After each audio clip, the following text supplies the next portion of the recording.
My name is Arthur Coleman. I am 62 years old. I live alone in a quiet, aging house near Hastings, close to the sea.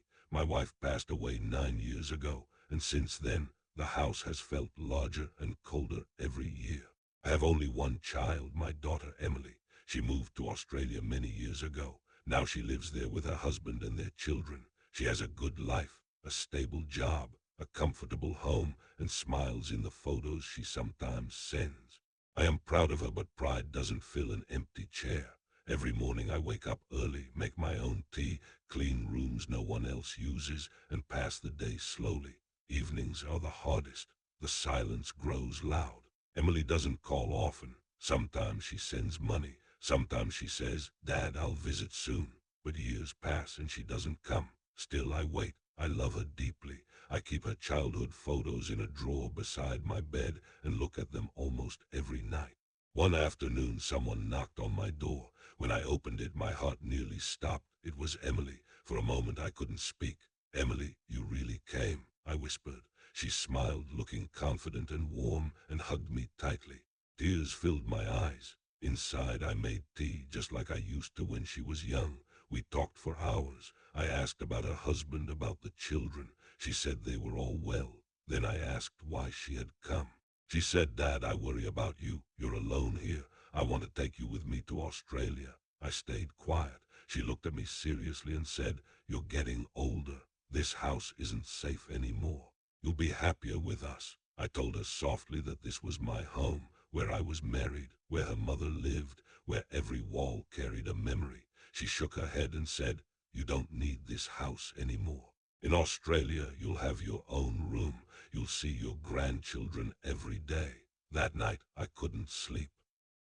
I walked through each room, touching the walls, asking myself what mattered more, memories or my daughter. The next morning, Emily said, "Dad, we should sell this house. You won't need it. The money will help you start fresh with us." She smiled gently. I wanted to believe that smile, so I agreed. I sold the house. Emily handled everything and kept the money for the arrangements. I packed one suitcase, the rest of my life reduced to a few clothes and photographs. We went to the airport together. My heart was heavy, but hope sat beside the sadness. At the terminal, Emily said, "Dad, wait here.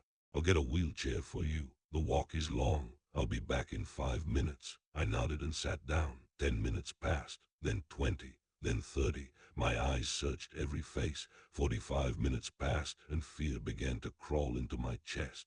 I told myself she was delayed. She wouldn't leave me. She was my daughter. After nearly an hour, a security officer noticed me sitting alone. He approached and asked, "Sir, are you waiting for someone?" I said, "Yes, my daughter. She's bringing a wheelchair. We're traveling to Australia." He asked for her photo.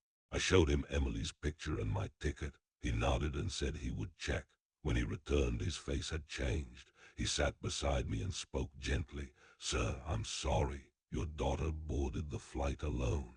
The plane has already departed." The words didn't make sense. "No," I whispered. "She wouldn't do that. She promised." The officer said quietly, "I saw her myself." Something broke inside me. Tears came without warning. My chest hurt in a way I had never felt before. The officer introduced himself. His name was Thomas Reed. He said I reminded him of his father, who had passed away years ago. He told me I couldn't stay at the airport all night and asked me to come home with him. I didn't want to be a burden, but he insisted. His wife, Margaret, welcomed me with kindness that felt unreal after what I had just endured. She spoke to me like family, not a stranger. That night, I cried quietly in their guest room, grieving my daughter, my home, and the trust I had lost. Days passed. Thomas took care of everything. Doctor visits, medicine, meals. He treated me with respect like a father. Margaret treated me like someone who mattered. One morning, I noticed Thomas looking troubled after a phone call.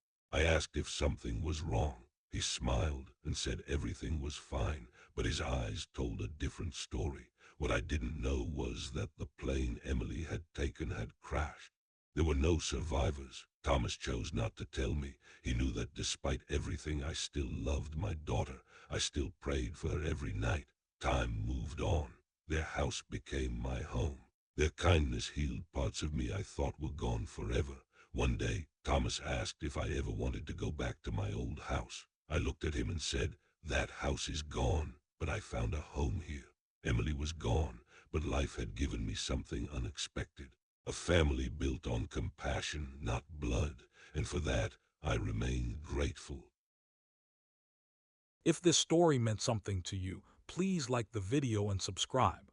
I share one story every day, and I'd be glad to have you here for the next one.